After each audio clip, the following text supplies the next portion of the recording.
નમસ્કાર મિત્રો, digital Gujarat portal પર સ્કોલરશિપનું ફોર્મ ભર્યા પછી દરેક વિદ્યાર્થીના મનમાં એક જ પ્રશ્ન હોય છે કે મારી સ્કોલરશિપ જે છે એ ક્યારે આવશે. તો આજે હું તમને ફટાફટ કહીશ કે તમારી સ્કોલરશિપ ક્યારે આવશે એ તમે કેવી રીતે જાણી શકો છો.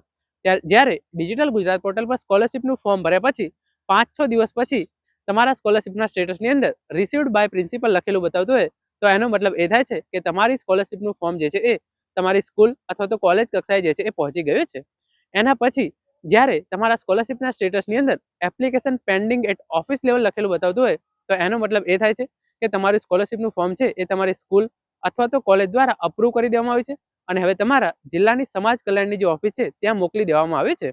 જ્યારે જિલ્લા કક્ષાની તમારી જે સમાજ કલ્યાણની જે ઓફિસ હોય ત્યાં તમારું ફોર્મ જે છે એ ચકાસવામાં આવે છે તો ત્યાં જે છે એ અમુક વાર ક્વેરી પણ આવી જતી હોય છે. એટલે કે તમે માર્કશીટ અપલોડ ના કરી હોય, તમારો આવકનો દાખલો જે છે એ ખોટો અપલોડ કર્યો હોય અથવા તો તમે પાછલા વર્ષનું કોઈ પણ ડોક્યુમેન્ટ અપલોડ કરવાનું ભૂલી ગયા હોય તો એવા કારણોસર તમારા સ્કોલરશિપના ફોર્મની અંદર ક્વેરી પણ આવી શકે છે. તો આ કિસ્સાની અંદર તમારી જે પણ ક્વેરી આવી હોય તમારે એ ક્વેરી જે છે એ સોલ્વ કરવાની છે અને એના પછી થોડા દિવસો પછી તમારે અપ્રુવડ બાય ઓથોરિટી લખેલું આવી જશે.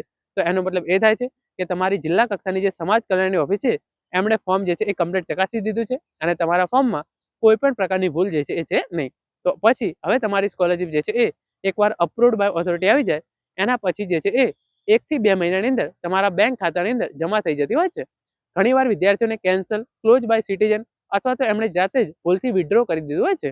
તો આ કિસ્સાની અંદર જો તમારે આવું લખેલું આવતું હોય તો જ્યારે પણ સ્કોલરશિપના ફોર્મ ફરીથી ભરવાના શરૂ થાય ત્યારે તમારે જે છે એ ફોર્મની અંદર સુધારો વધારો કરી અને ફાઇનલ એડિટ જે છે એ કરવાનું રહેશે. Thank you.